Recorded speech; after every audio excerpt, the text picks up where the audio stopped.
मैं तो अल्लाह को सजदा करता हूँ, मैं तो नहीं पढ़ सकता भाई। अब फांसी चढ़ा दो, सूली पे डाल दो, जेल में डाल दो, मगर उसमें कुछ ऐसे स्टैंजा है जो एक मुसलमान नहीं बोल सकता। अरे शिर्क है। ये आरएसएस वाले 52 साल तक हमारे तिरंगे का अपमान किए ये लोगों ने। जंग जब आज़ादी के वक्त ये लोग तो ब्रिटिशरों के तलवे चाट रहे थे, माफीनामे पे माफीनामे लिख रहे थे, और आज ये हमको सर्टिफिकेट बांटेंगे तो किसी भी तौर से हमको कबूल नहीं है। बात करें वंदे मातरम की, तो हमेशा से आपने कहा है कि वंदे मातरम नहीं बोलेंगे आप पूरा, क्योंकि आपके मजहब के खिलाफ है।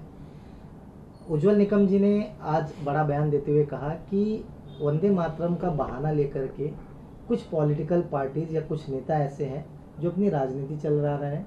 जब इन्हें कोई मुद्दा रखना था तो जब बिल पास हो रहा था तब उन्होंने नहीं रखा। कि भाई सबसे पहली बात तो हमको बीजेपी और आरएसएस के लोगों से नेशनलिज्म और पेट्रोटिज्म का सर्टिफिकेट नहीं चाहिए। जंग आज़ादी में जब हमारे लोग जाने गंवा रहे थे तब ये कहाँ थे? ये आरएसएस वाले 52 साल तक हमारे तिरंगे का अपमान किए ये लोगों ने। जंग जब आज़ादी के वक्त ये लोग तो ब्रिटिशरों के तलवे चाट रहे थे, माफीनामे पे माफीनामे लिख रहे थे, और आज ये हमको सर्टिफिकेट बांटेंगे तो किसी भी तौर से हमको कबूल नहीं है। हाँ, यकीनन वंदे आप मातरम का मैंने हमेशा कहा है, हमारा स्टैंड भी क्लियर है कि हम वंदे मातरम का आदर करते हैं, हम सम्मान करते हैं, मगर उसमें कुछ ऐसे स्टैंजा है जो एक मुसलमान नहीं बोल सकता। अरे शिर्क है। हम अल्लाह के सजदा करते हैं, हम अल्लाह की इबादत करते हैं, उसके साथ किसी को शरीक नहीं कर सकते। और भारत का संविधान जो हमको डॉक्टर बाबा साहेब अम्बेडकर ने दिया है वो मुझे इजाज़त देता है कि मैं अपना रिलीजन प्रैक्टिस करूं, आप अपना रिलीजन प्रैक्टिस करो। आप किसी को जबरन फोर्स नहीं करते कि आपको ये बोलना ही पड़ेगा। दूसरी बात आप देख लो, सुप्रीम कोर्ट का जजमेंट बोलता है, इमैनुअल के केस के अंदर जजमेंट है, सुप्रीम कोर्ट ने नेशनल एंथम और नेशनल फ्लैग को मैंडेटरी ठहराया है।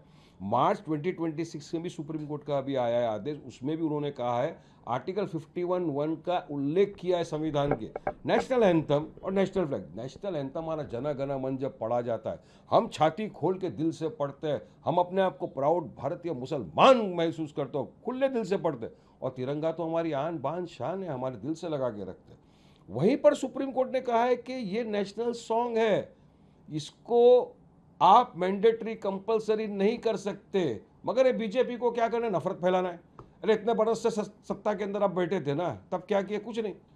हाँ, अब आपको सिर्फ दिख गया कि आप बैकफुट पे चले गए, आपके पास जवाब नहीं है। जो स्टूडेंटों के ऊपर लाठी चार्ज आपने किया, जनता जवाब मांग रही है, जवाब नहीं है आपके पास। चंदा घोटाले के अंदर आप लोगों का नाम आ गया, राम के नाम पे मंदिर बनाया, राम के नाम पे चंदा चोरी आपने कर दिया, अकाउंटेबिलिटी मांग रही है पब्लिक। तमाम मुद्दों से ध्यान भटकाने के लिए सबसे बड़ा टारगेट ये, बस हिंदू मुस्लिम की तरफ ले जाओ और इस तरह की बयान ये करो।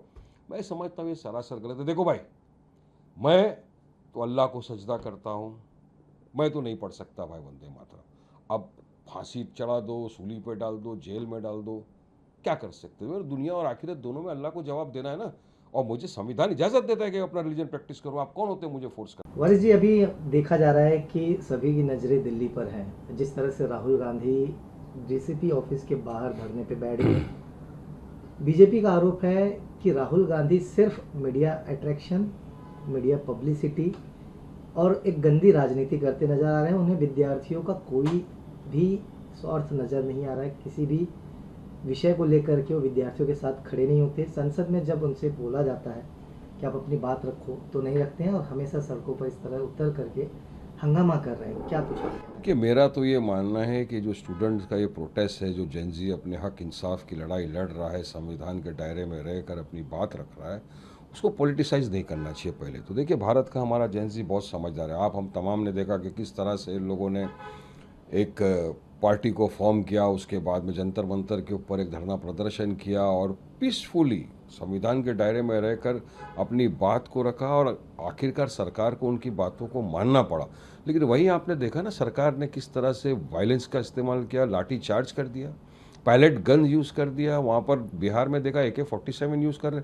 अरे क्या ये आतंकवादी थे कि आप इनके खिलाफ इस तरह का अगर यूज़ करेंगे तो जाहिर सी बात है कि जनता सरकार से सवाल करेगी। ये तो हमारे भारत देश का भविष्य है एजेंसी, कि भाई किसने आदेश दिए थे लाठी चार्ज मारने के, किसने पैलेट गन इस्तेमाल किया था, किसके आदेश से AK-47 निकला था।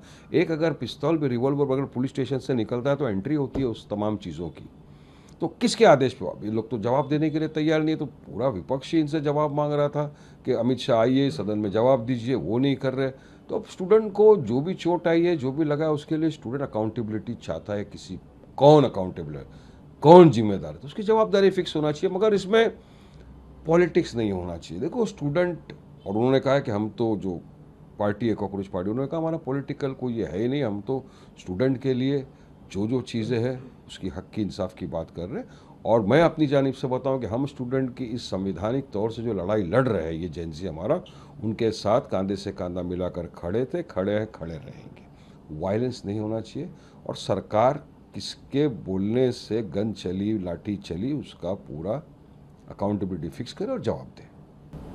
अभी हमने देखा कि महाराष्ट्र में ट्रांसपोर्ट मिनिस्टर हैं, उन्होंने मराठी बोलने पर काफ़ी सख्ती की है। उन्होंने ड्राइव शुरू करवा दिया है आरटीओ के ऑफिसर के ज़रिए कि जो भी टैक्सी चालक, ऑटो चालक मुंबई की सड़कों पर गाड़ियां चला रहे हैं, रोज़गार कर रहे हैं, उन्हें अगर मराठी नहीं आई तो उन्हें नोटिस दिया जा रहा है और आने वाले दिनों में उनके लाइसेंस भी सस्पेंड कर दिया जाएगा। देखिए, सबसे पहली बात तो ये, मराठी बहुत अच्छी भाषा है, मैं उसका सम्मान करता हूँ, और मैं तो क्योंकि मुंबई में रहता हूँ, कोर्ट में प्रैक्टिस करता हूँ, तो मराठी में एफआईआर वगैरह सब है, बोलना चाहिए। लेकिन आप एक चीज़ ये भी सोचिए ना कि हमारा भारत है ना सेक्युलर देश है, यहाँ पे विभिन्न भाषाओं के लोग रहते हैं, विभिन्न कल्चर को हम फॉलो करते हैं, काफ़ी राज्यों के अंदर अलग अलग भाषा है। अब मुंबई ड्रीम नगरी बोलने जाती है, कुछ लोग 2 रुपया रोजी रोटी कमाने के लिए मुंबई में आते हैं, ठेला लगाते हैं, ऑटो चलाते हैं, टैक्सी चलाते हैं, अपने परिवार का पेट भरने के लिए। अब आप आके बोलोगे कि नहीं तुमको मराठी बोलना पड़ेगा, नहीं तो ये, वो मैं समझता हूँ, वक्त दो ना, आप ट्रेनिंग क्लासेस खोलो, उनको ट्रेन करो कि भाई तुमको यह करना है काम, तुमको मराठी में बोलना पड़ेगा बात। लेकिन अचानक से गुंडागर्दी तो नहीं चलेगी, नहीं बोला मारो। गुंडागर्दी आप क्यों करते हो? आप में ताकत है, हिम्मत है गुंडागर्दी करने की, जाओ। अभी भी अपनी बिल्डिंग में भी सुपरस्टार रहते हैं बॉलीवुड के, उनको जाके बोलो मराठी में बात करके दिखा, मान जाऊंगा। बड़े बड़े उद्योगपति बाजू में ही हैं, जाके उनको पूछो मराठी के अंदर बात करके दिखाओ, मान जाऊंगा। तो तुम क्या सारी दादागिरी, गुंडागर्दी तमाम सिर्फ ये गरीबों के ऊपर ही करोगे क्या? ये आरटीओ रास्ते में खड़ा है, चालान काट रहा है, अरे भाई ट्रैफिक को तो पहले संभालो तुम। हाँ, ट्रैफिक कितना लोग वायलेशन कर रहे हैं, जब तुम्हारी आंख नहीं खुलती, अभी तुम उसको ये दे रहे हो। अरे कोई भी चीज़ है उसके लिए वक्त लगता है, इंसान सीखेगा, बोलेगा, उसको टाइम दो। बिल्कुल मराठी बोलना चाहिए, मगर गुंडागर्दी किसी भी कीमत पे बर्दाश्त नहीं होगी।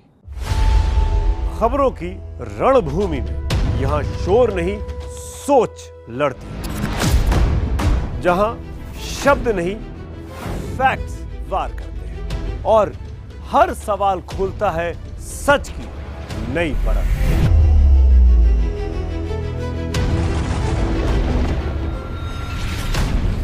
चक्रव्यूह, आपके अपने सुमित अवस्थी के साथ सोमवार से शुक्रवार शाम 6:57 पर टाइम्स नाउ नव भारत पर।